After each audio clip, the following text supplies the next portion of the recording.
tu peux tout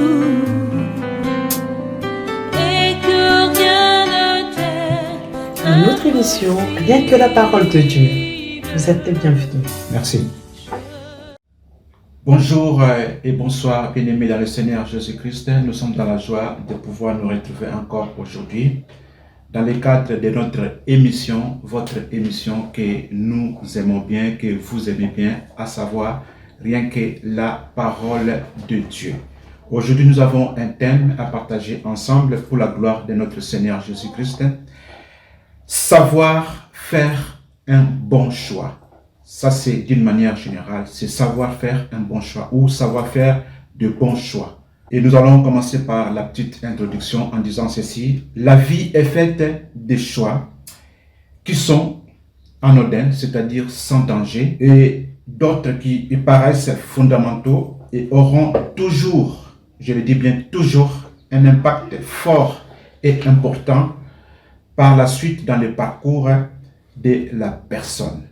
Alors, je vais donner un exemple par rapport au choix anodin, c'est-à-dire un choix qui est sans danger. Je peux dire par exemple qu'une soirée qui s'organise quelque part et on a décidé de manger le repas africain, le repas européen. Ça, c'est sans danger. C'est un choix que les invités ou les mariés ou tout celui qui a pris part à cette fête avait décidé de partager. Et par contre, il y a des choix qui paraissent fondamentaux et qui ont des impacts, c'est-à-dire des effets par la suite dans la vie de personnes. Et dans ces choix, il faut vraiment faire très, très attention. Donc, pour pouvoir les prendre, il faut bien réfléchir. Amen. Hein? Amen. C'est pour cela, on dit ceci encore. Au départ, il est difficile de le savoir, car les circonstances de la vie sont différentes d'une personne à une autre.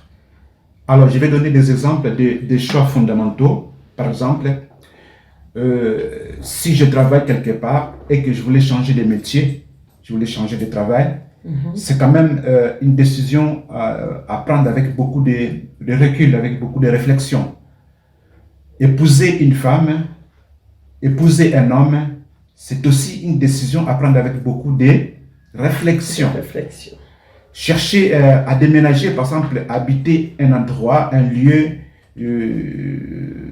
pour pouvoir continuer sa vie, c'est aussi un choix ou une décision à prendre avec beaucoup de réflexion. Les amis avec lesquels vous voulez vivre, partager votre vie, c'est un choix à prendre avec beaucoup de réflexion. Alléluia. Amen. Et c'est pour cela que je voulais vous amener dans le livre de Jérémie au chapitre 29, le verset 11. J'ai lu pour la gloire de notre Seigneur Jésus-Christ. La Bible me dit ceci. Car je connais les projets que j'ai formés sur vous, dit l'Éternel, projet de paix et non de malheur, afin de vous donner un avenir et de l'espérance. Amen. Voilà, Dieu a prévu de bonnes choses pour tout un chacun de nous, mais comme on l'a dit, que le parcours de chaque personne est différent. Donc Dieu sait quand est-ce qu'une telle personne aura une telle chose à tel moment, à telle époque, et cela pour la personne là. C'est pas pour tout le monde de la même manière. C'est vrai que Dieu nous appelle à un avenir meilleur, mais le temps appartient à l'Éternel. C'est lui qui donne à chacun selon son temps, selon sa volonté. Et tout un chacun de nous doit espérer en cela pour la gloire de notre Seigneur Jésus-Christ. Amen. Hein? Amen. Voilà, je ne suis pas seul, je suis avec la sœur Marie-France. Je lui laisse la parole pour pouvoir continuer la suite de notre émission. Bien-aimés, bonjour et bonsoir, selon l'heure à laquelle vous allez nous suivre, selon l'endroit. Nous sommes dans la joie de vous retrouver encore dans votre émission Rien que la parole de Dieu. Et à chaque instant, nous avons toujours les thèmes à développer. Aujourd'hui, comme le frère Samy nous a parlé, nous allons parler de savoir faire un bon choix. Avant de commencer, c'est bien beau de pouvoir connaître la définition du mot choix. Alléluia. Amen. Le choix est une décision par laquelle on donne la préférence à quelque chose ou à quelqu'un. Ça, c'est la première définition. Le choix est une faculté ou liberté que la personne dispose de sélectionner les éléments parmi plusieurs options. Amen. Amen. Donc, c'est ce que nous allons pouvoir développer. Dans la vie de tout un chacun, comme le frère Samy vient de nous dire, la vie, elle est faite des choix. Tout ce que nous avons, il y a toujours un choix. Nous sommes toujours devant le fait accompli. Il faut toujours savoir peser le pour et le contre selon la gravité. Est-ce que ce choix, parce que sachez-le que le choix que vous prenez aujourd'hui aura toujours des conséquences demain, après-demain, peut-être dans 10 ans, peut-être dans la vie de vos enfants, ainsi de suite. Donc, il est très important de pouvoir toujours faire attention, de prendre le temps de réflexion. Donc, ce que nous allons pouvoir développer justement, parce que dans la vie, il y a plusieurs choix. Donc, ça veut dire qu'il y a plusieurs méthodes de pouvoir apprendre à faire le bon choix. Et nous, ce sont ces méthodes-là que nous allons commencer, pour commencer cette émission, à pouvoir développer par la grâce de Dieu. Amen. Amen. Premièrement, nous allons parler il faut faire le vide en soi. Je n'ai pas dit autour de toi, mais il faut faire le vide en soi. Pourquoi il faut faire le vide en soi? Parce que deux fois, nous sommes perturbés par des sollicitations. Les enfants, le bruit, la famille, ainsi de suite. Donc ça, ce sont les sollicitations extérieures. Mais parfois, c'est nous-mêmes, nos conflits intérieurs. Ça veut dire que nous avons tellement de choses, des pensées, de ceci, de cela, c'est en train de nous préoccuper. Voilà pourquoi, avant de faire un choix, il faut savoir faire le vide. Amen. Amen. Donc ça veut dire prendre un temps de s'isoler, de se mettre à part, que ça soit même dans la réflexion, de peser le pour et le contre, ou dans la méditation. Amen. Amen. Comme notre émission est que rien que la parole de Dieu, ça veut dire que nous vous donnerons toujours des conseils selon la parole de l'Éternel. Amen. Amen. Donc nous allons lire dans Ésaïe 58, le verset 11. L'Éternel sera toujours ton guide. Il rassasiera ton âme dans les lieux arides et il te redonnera de la vigueur à tes membres. Tu seras comme un jardin arrosé, comme une source dont les eaux ne tarissent pas. Amen. Amen. Donc, quand tu fais confiance à l'Éternel, pourquoi on te le dit? Parce que tout à l'heure dans Jérémie 29, 11, on t'a dit que ton Dieu, quand il t'avait créé, il avait formé un projet de paix et de bonheur. Il avait déjà planifié ton chemin. Donc, c'est mieux de recourir auprès de l'Éternel pour qu'il puisse justement te guider, lui faire confiance.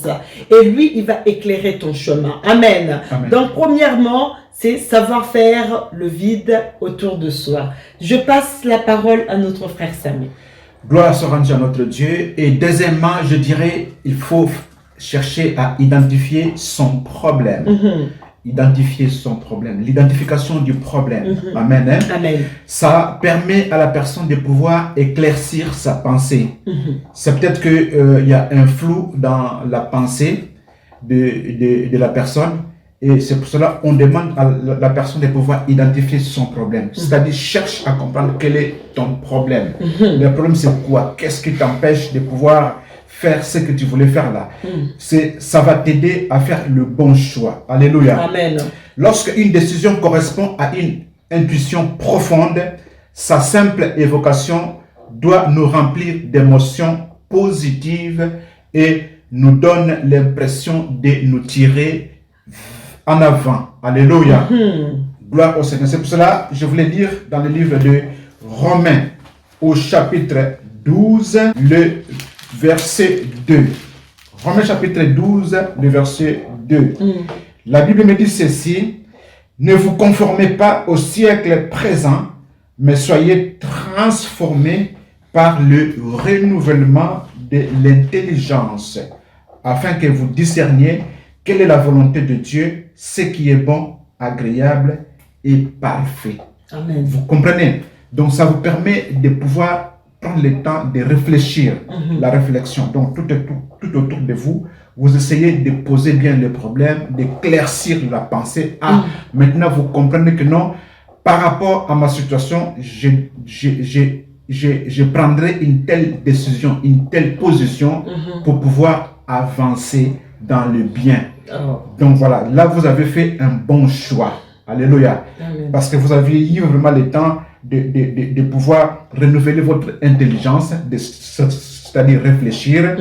Et vous avez eu aussi l'esprit de discernement. Vous avez pesé le pour et le contre, le bien et le mal. Donc vous avez fait la part des choses et vous avez fini par arriver à une conclusion meilleure. Voilà pourquoi on dit que ce qui est bon et agréable et parfait.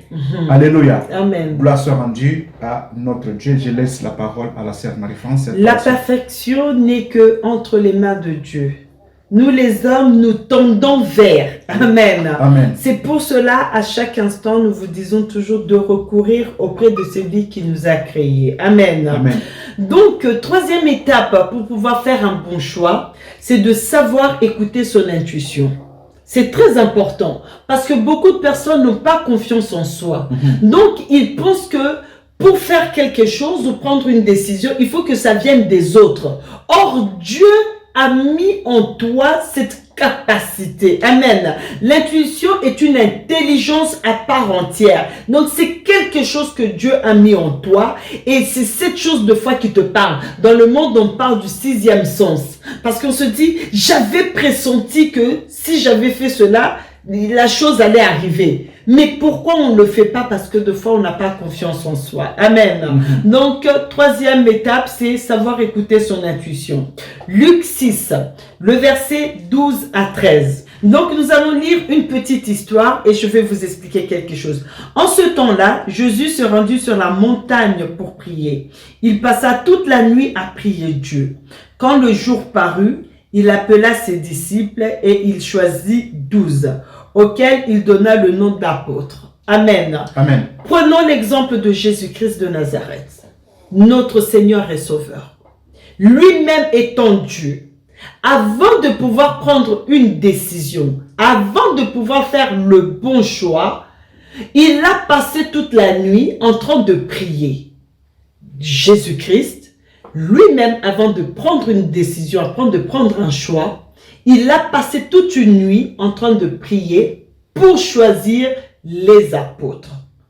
C'est après qu'il ait passé toute la nuit en train de prier, il est parti maintenant pour commencer à chercher Pierre, pour commencer à chercher un tel, pour commencer à chercher un tel. C'est très important. Il ne faut jamais prendre une décision dans la précipitation. Il ne faut jamais faire son choix parce que pour prouver aux autres. Il ne faut jamais prendre un choix parce que sachez-le que le choix que vous prenez aujourd'hui, vous le payerez les conséquences demain ou après-demain. Quand je parle de demain ou après-demain, c'est pour vous donner la durée dans le temps. Amen. Donc ça peut être demain, ça peut être dans 5 ans, ça peut être dans 10 ans même. Ça peut être même le choix que vous allez prendre aujourd'hui. Ça va avoir des conséquences sur l'avenir de vos enfants. Donc ne prenez jamais des décisions à la légère. Prenez le temps de réfléchir. Aujourd'hui, il y aura un verbe qui va revenir sans cesse, je crois, c'est réfléchir.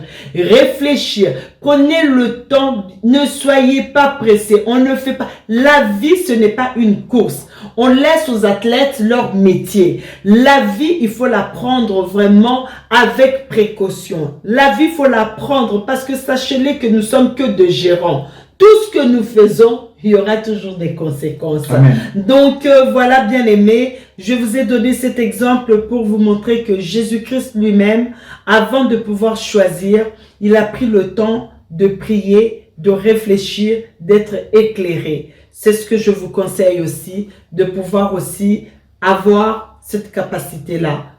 Voilà, je laisse la place à notre frère Samy. Gloire soit rendue à notre Dieu. Nous bénissons le Seigneur. Nous prenons un autre point. Nous voulons dire ceci. Lorsque on veut faire des choix, de bons choix, il faut aussi penser aux autres. Amen. Hein? Voilà pourquoi je dirais, c'est relié aux autres. C'est relié aux autres, c'est simplement se mettre avec les autres. Alléluia.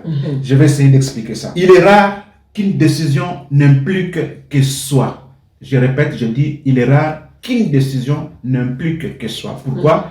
Tu n'es pas seul dans ce monde. Tu vis avec des gens tout autour de toi. Ou dans la famille, il y a des personnes aussi. Et si toi, tu prends une décision qui va à l'encontre de ceux qui sont tout autour de toi, un jour, comme la sœur Marie-France vient de le dire, ça va peser, ça va avoir un impact sur la vie des autres par rapport à la décision que toi tu avais prise. Comme on nous a dit que le choix, c'est une décision par laquelle on donne la préférence à quelque chose ou à quelqu'un. Donc tu as fait ton choix, tu avais la faculté, tu avais la liberté de sélectionner les éléments parmi plusieurs options. C'est toi qui avais choisi et tu as fait, tu es parti. Mais tu ne sais pas qu'un jour ça va avoir un impact, un effet sur les autres. Voilà pourquoi on nous dit de faire attention lorsque nous prenons des décisions, lorsque nous voulons faire des choix, nous devons aussi penser aux autres. Alléluia. Alors, l'objectif est donc d'aller vers la réalisation de son désir sans nier les besoins de nos proches. Voilà pourquoi j'insiste là-dessus. L'objectif, c'est bien de réaliser son désir à soi, mais il faut penser aussi aux besoins de ses proches. Amen. Hein? Amen. Voilà pourquoi je vous amène dans le livre de Exode, chapitre 18, le verset 21. Exode, chapitre 18, le verset 21. Choisis parmi tout le peuple des hommes capables, craignant Dieu, des hommes intègres, ennemis de la cupidité, établis-les sur eux comme chef de 1000, chef de 100, chef de 50 et chef de 10. Amen. Voilà, c'est le conseil de Jéthro, le conseil que Jéthro a prodigué à Moïse, parce que Moïse, celui qui a été appelé par Dieu, il faisait le travail tout seul, et Jéthro qui était à côté, il a vu que non, Moïse n'a pas fait un bon choix. Moïse n'a pas trouvé une bonne décision. Alors il est venu pour lui dire non, choisis quand même des personnes. Donc vous comprenez, le choix que Moïse a fait n'était pas bien, il n'a pas pensé aux autres. Parce que les gens qui venaient commencer à rester depuis le matin jusqu'au soir, tu ne penses pas aux autres. Ils ont aussi peut-être des occupations, mais tu prends tout leur temps. Exactement. Depuis le matin jusqu'au soir. Ils sont toujours là à ta disposition. C'est pas possible donc. Et il a écouté aussi les conseils de son beau-père, Jéthro. Pour le bon fonctionnement. Pour le bon fonctionnement, pour la bonne marche. Voilà, pour que la vie soit meilleure pour tout le monde. Et pour toi, Moïse, et pour nous, et pour le peuple aussi. C'est pour tout le monde. Il faut savoir écouter les conseils. Tout à fait. Comme ça, tout le monde sera à l'aise, tout le monde sera tranquille. Et on aura la paix, la joie, la gaieté de vivre ensemble. Gloire au Seigneur, je laisse la parole à la sœur pour la suite. Donc, bien-aimés, nous sommes en train d'avancer. On ne dira pas tout, comme à chaque fois, on ne cessera de vous dire qu'il y a plusieurs méthodes. Mais on ne peut pas tous les citer parce que nous sommes limités par le temps, nous sommes limités par les préoccupations, nous sommes limités par beaucoup de choses. Mais le peu qu'on essaye toujours de vous donner, c'est toujours pour donner un plus. Amen. Amen. La dernière fois, on avait dit que c'était une goutte d'eau qui fait déborder le vase. Mais deux fois, c'est une petite leçon qui fait aussi croître quelque chose en nous. Amen. Amen. Donc, comme le frère Samy il avait dit que la vie est faite des choix, que ces choix soient anodins ou fondamentaux, ce sont des choix que nous prenons. Amen. Amen. Et arrivé un moment, quand on a l'objectif, on nous a parlé tout à l'heure, il faut savoir vider, il faut savoir identifier le problème. Ça veut dire qu'on a identifié le problème. Ça veut dire qu'on a écouté son intuition. Ça veut dire qu'on a écouté aussi les conseils des autres, parce que c'est très important. Une fois qu'on a pesé maintenant le pour et le contre de tout ce qu'on a pu élaborer, il faut savoir maintenant passer à l'acte. Amen. Amen. Parce qu'il y a des personnes qui ont des idées dans la tête, hein. Mais vraiment des idées. Je dors, je me réveille, j'ai des idées. Je dors, je me réveille, je ferai ceci. Je dors, je me réveille, je passerai mon permis. Je dors, mais ce sont des choix, ce sont des privilèges. Mais le problème, c'est quoi? Plusieurs ne passent jamais à l'acte. Amen. Amen. Ça reste seulement des projets inachevés. Des tonnes et des tonnes. Si on pouvait ouvrir le cerveau, on verrait des classeurs et des classeurs de projets. Donc, ce sont des personnes qui vivent seulement dans les rêves. Or, la vie, ce n'est pas un rêve. La vie, c'est la réalité. Amen. Amen. Donc, quand on a les choix et qu'on a fini par poser, par élaborer toutes ces choses, il faut passer à l'acte. Pour agir, c'est nécessaire de s'affranchir au maximum de ces... Donc, ça veut dire, tu enlèves tes peurs, tu enlèves les doutes, tu enlèves toutes ces choses qui risquent de te faire des barrières. Amen. Amen. Pourquoi tu vas les enlever? Parce que tu as eu le temps d'élaborer ton projet, tu as eu le temps de réfléchir, tu as eu le temps de pouvoir écouter aussi les autres. Ça veut dire que plusieurs personnes quand même t'ont conseillé que non, il ne faut jamais faire ceci. Pourquoi? Parce que si tu fais ça, souviens-toi la dernière fois, il y avait un tel dans la famille qui avait fait cela en passant par ce chemin-là, ce n'était pas bon. Mais or, si tu décontournes, mais vu que tu as tous ces éléments, maintenant, plus rien ne peut t'empêcher de passer à l'acte. Amen. Amen. Donc, il faut enlever la peur, enlever les doutes. Nous devons faire concorder de manière positive notre aspiration avec un plan concret. Donc, quand tu as vu que ton plan, il était concret, il faut passer maintenant à l'acte. Amen. Amen. Donc, je vais vous amener dans la parole de l'Éternel, dans Psaume 143, 10. Parce que c'est très important. Le meilleur enseignant reste toujours l'Éternel. Amen. Amen. Les hommes, nous sommes limités dans la connaissance. Dans Psaume 143, le verset 10, il est écrit ceci. « Enseigne-moi à faire ta volonté, car tu es mon Dieu. Que ton bon esprit me conduise sur la voie droite. » Bien-aimé, depuis tout à l'heure, quand on a commencé dans Jérémie, on s'appuie sur cette parole. Amen. Amen. Cette parole, c'est celle-là qui nous a conduits pour que nous puissions trouver des bons choix, prendre des bonnes décisions. C'est sur la parole de Dieu. Donc, il est très important. Après que tu écoutais les hommes, c'est bien.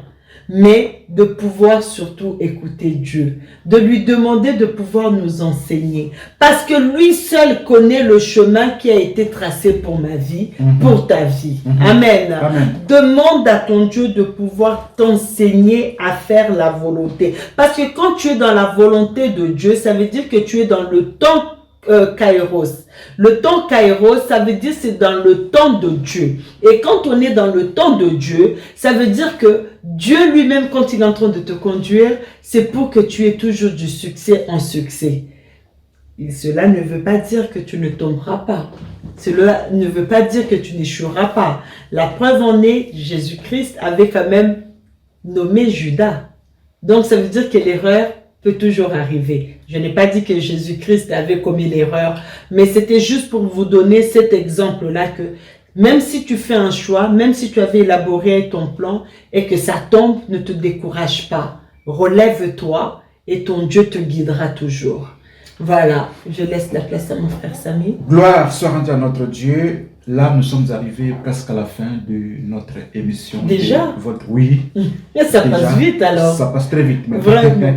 J'espère que Nous vous sommes aussi, arrivés. vous trouvez que le temps passe vite. Le temps, ouais, le temps, ça va tellement vite. Donc, nous allons passer à la première conclusion. Je dirais ceci pour ma part.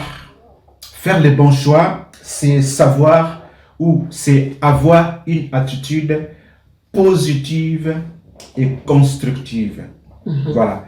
La personne qui veut faire un bon choix, dans son esprit, la personne, normalement, devait avoir une pensée positive. Ça, c'est en premier lieu.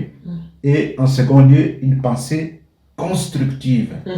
C'est-à-dire, le choix que vous voulez prendre, ça devait aller dans le sens positif. Ça doit aller dans le sens du bien. Amen. Hein? Amen. Je vais être court. Je vais vous amener dans le livre de Luc, au chapitre 15.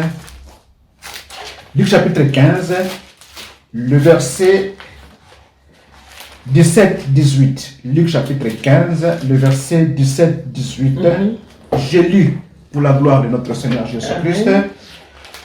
Étant rentré en lui-même, il dit, combien d'ouvriers chez mon père ont du pain en abondance, et moi, ici, je meurs de faim.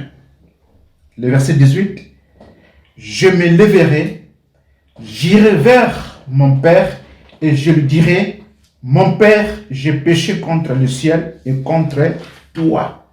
Amen. Amen. Il s'agit de cet enfant prodigue. L'histoire du fils perdu.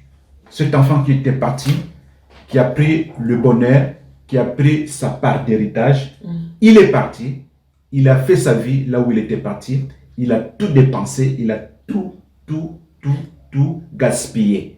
Alors, ici, la Bible nous dit, il a commencé à réfléchir. Voilà.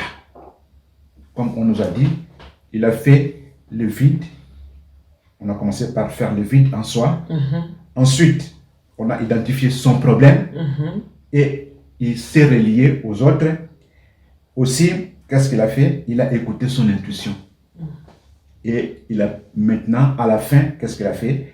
Il s'est dit, je dois agir maintenant. Voilà. Donc, il a pris maintenant la décision. Non, trop, c'est trop. Il va falloir que je retourne auprès de mon père. Voilà pourquoi il a pris une bonne décision. Et quand cet enfant s'est retourné auprès de son père, il y avait la joie. Son père était dans la joie de pouvoir l'accueillir. Toute la famille était dans la joie de pouvoir l'accueillir. Amen. Amen. Gloire soit rendue à notre Dieu. Voilà la conclusion pour moi. C'est dans ce sens-là de Luc chapitre 15, le verset 17-18, le fils perdu. Amen. Alors, vraiment, que la gloire revienne à notre Seigneur. Cette conclusion vraiment regroupe tout ce que nous avons pu détailler pendant cette émission. Que Dieu te bénisse, mon frère Samy. Amen, merci. Donc, je vais par contre apporter juste un conseil. Dans ma conclusion à moi, nos décisions affectent bien plus que les circonstances de nos propres vies. Les décisions affectent bien plus que les circonstances de notre propre vie. Parce que la décision que tu vas prendre aujourd'hui, parce qu'il y a eu peut-être une déception, peut-être parce que les gens t'ont humilié et tu as pris une décision. On a dit que toi, tu ne réussiras pas, tu seras une prostituée. Le problème, c'est que tu prends la décision de devenir prostituée. Mais les gens qui n'étaient pas là au moment où on était en train de t'insulter ou peut-être de te maudire, te voient seulement à l'état présent en train de faire la prostitution, commencent à te critiquer par rapport à ce que tu es en train de faire maintenant. Alléluia. Amen. Donc, les décisions affectent bien plus que les circonstances de nos propres vies. Les choix que nous faisons aujourd'hui peuvent avoir une incidence sur l'avenir de nos enfants et de nos petits-enfants. Sache-le que la décision que tu prends aujourd'hui, tout ce que tu fais aujourd'hui, ne s'arrêtera pas que à toi. Ne sois pas égoïste. Comme on nous a dit tout à l'heure que il est rare que les choix que nous faisons n'affectent que la personne elle-même. La décision que tu prends aujourd'hui, sache-le que ça risque d'avoir un impact sur tes enfants ou tes petits-enfants. Amen. Amen. Qu'est-ce que tu vas laisser comme héritage? Parce que deux fois, on ne se pose pas cette question, on vit le jour au jour. Non, il faut se poser des questions. Moi, Marie-France, quand je ne serai plus là, qu'est-ce que mes petits-enfants diront de moi? Alors à partir de là, j'essaye, par la grâce de Dieu, d'améliorer ma vie, de me confier à mon Dieu pour que mes choix, mes décisions puissent être un héritage pour mes enfants et mes petits-enfants, ainsi que la génération à venir. Amen. Amen. Il ne faut pas s'arrêter dans le présent. Prenez-vous de sages décisions, laissant ainsi un héritage solide et à la génération qui vous suit, une fois que vous ne serez plus de ce monde. Amen. Amen. Voilà ma conclusion d'aujourd'hui. C'est pour vous dire que, bien-aimé, ma sœur, mon frère, prends le temps de te confier à Dieu. Amen. Prends le temps de réfléchir, de recommander ton sort entre les mains de l'Éternel. Que lui seul puisse t'inspirer les choix, les décisions à prendre pour que tu puisses être une source de bénédiction. On devient source de bénédiction quand on laisse une bonne image.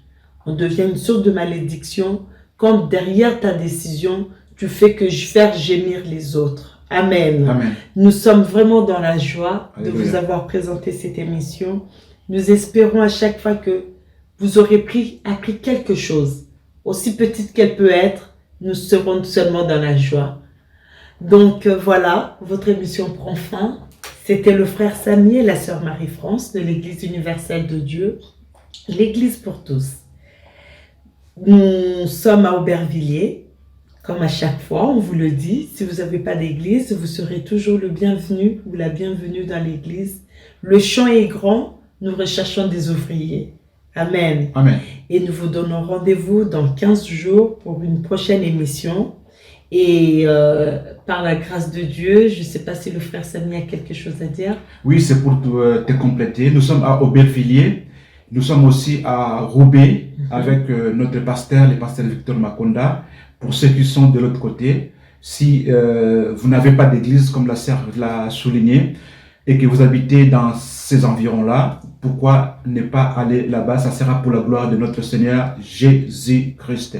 Et nous vous demandons aussi de pouvoir partager, de pouvoir vous abonner, pour pouvoir permettre à ce que l'évangile soit annoncé à toutes les nations selon la parole de Dieu. Amen. Amen. Voilà. Donc, comme à chaque fois, bien aimés, vous savez, nous, on est peut-être en train de planter. Peut-être c'est vous qui allez arroser. Alléluia. Mais c'est lui qui fera croître. C'est le Seigneur Jésus-Christ. Amen. Amen. Donc, ce n'est pas pour la gloire des hommes. Non, c'est juste pour que l'évangile puisse aller au-delà. Amen. Amen. Donc, partageons, aimez, partageons. Si vous avez des idées à nous communiquer, voilà, les idées sont toujours les bienvenues, les conseils sont toujours les bienvenus, les prières, vraiment, sont toujours les bienvenues. Amen. Amen. Amen. On ne se lassera pas. Rendez-vous dans 15 jours. Soyez bénis au nom de notre Seigneur Jésus-Christ. Nous vous disons à la prochaine. Merci. Bye. Au revoir. Bye bye. Et que rien ne t'est impossible. Je reconnais que tu peux